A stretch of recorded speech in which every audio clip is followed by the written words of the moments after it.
요즘 운동도 열심히 하시고 웨이트도 하시고 이제 근육량이 중요하다는 거는 다 알고 계시기 때문에 연세가 많고 적으면 관계없이 근육 운동들을 많이 하세요. 그죠?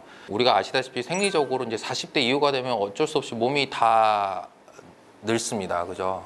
노안도 생기고 저도 이제 가까이 있는 게 조금씩 안 보이기 시작했는데 노안도 생기면서 이제 아무리 운동을 해도 배만 나오고 근육이 막 가늘어져요. 운동을 많이 했다고 생각하는데 그래서 이런 거를 조금 어떻게 더 효율적으로 그리고 근육 감소를 예방할 수 있을까요? 근육은 왜 감소를 하는 걸까요? 40대가 넘어가기 시작하면은 젊었을 때랑 다르게 그냥 근육이 퇴화되기 시작을 하죠.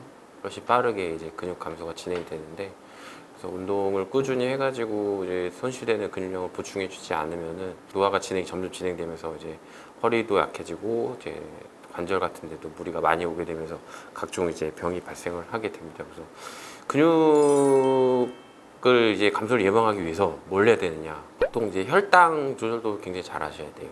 근육 감소시키는데 가장 중요한 역할 중 하나가 혈당인데, 혈당이 올라가면은 그 혈당을 쓰는 것도 근육인데, 그 근육이 제 역할을 제대로 못하게 되면은 이제 당뇨나 고지혈증 같은 것도 이제 나빠지게 되죠. 그러면서 근육 감소되는 속도나 이런 게 훨씬 빨라지게 되고요.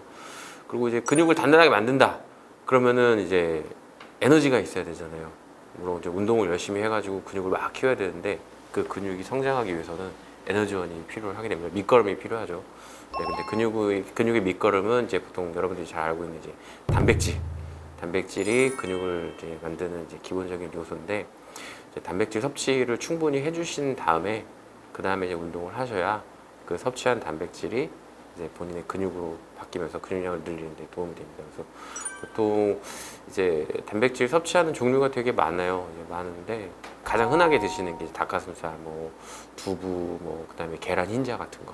운동 전문적으로 하시는 분들이나 뭐 헬스 좋아하시는 분들은 이제 보충제 파우더 같은 것도 드시긴 하시는데, 사실 요거는 이제 병원을 오시는 분들은 연세가 많으신 분들이 많아요. 뭐 60대, 70대가 많기 때문에 파우더나 이런 거는 사실 뭐 꼬박꼬박 챙겨 드신다, 이런 분들은 사실 많이 보지는 못했던 것 같기는 해요. 그래도 근육에 도움이 되는 음식들, 식단들, 뭐 이렇게 단백질 많이 들어가 있는 음식들 많이 드세요라고 말씀을 드리죠. 그래서 운동 열심히 하시는 게 좋고, 그 다음에 이제 혈당 조절 잘 하셔야 이제 근육 손실에 예방이 되고, 근육을 만드는 에너지원 섭취도 일상생활 속에서 충분히 이제 보충을 해주셔야 이제 운동을 하는 데 많은 도움이 된다라고 말씀을 드리고 있습니다. 운동법이 되게 많아요. 이제 운동법이 있는데 이제 뭐 전문적인 거는 그렇다 치고 어떤 운동법이 있을까요? 근육을 키우기 위해서 운동한다. 내가 이제 힘을 기르기 위해서 운동한다. 그냥 관절이 안 좋아서 의사가 운동을 하라 그랬다. 그러면 어쨌든 이제 가장 이제 쉽게 생각하는 건 이제 근비대죠. 근육이 커지는 거. 그죠?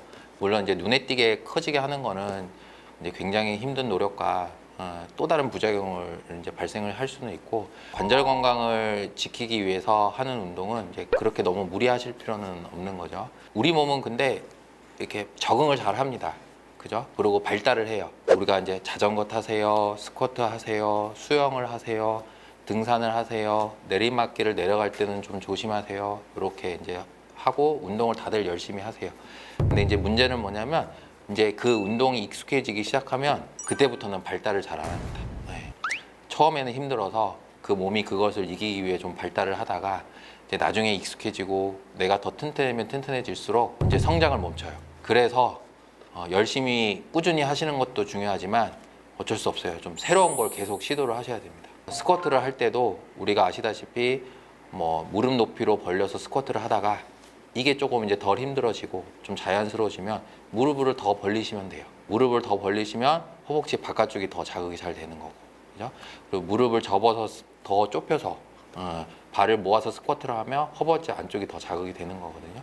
그래서 그런 식으로 사소한 변화를 주는 거고, 턱걸이도 많이 하시잖아요. 턱걸이를 했다 그러면 똑같습니다. 이제 요 자세가 좀 익숙해졌다 그러면은 어깨를 더 벌려서 매달려서 하시는 거예요. 그렇죠? 그러면 뭐 가슴 상부가 그거에 따라서 같이 자극이 되기도 하고 어깨 바깥쪽이 더 자극이 되기도 합니다. 우리 근육에는 끊없이 다른 변화를 주셔야 돼요. 다른 자극을 주고. 그래서 무조건 무거운 걸 들고 무조건 횟수를 많이 하라는 게 아니라, 무게나 고반복은 병이 있으시거나 정상적인 생활을 하는데 외형적으로 키우는 데는 그렇게 필요한 게 아닙니다. 그래서 우리는 생활하면서 전신을 써야 되고 관절을 보호해야 되잖아요.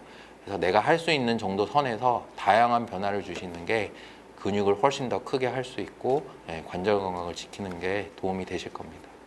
오늘은 척추 관절 건강을 지킬 수 있는 근력 키우기 대해서 알아봤습니다. 이제 앞서도 말씀드렸지만 근육은 이제 척추 관절 건강뿐만이 아니라 이제 전신 건강을 지키는 데도 굉장히 중요하거든요.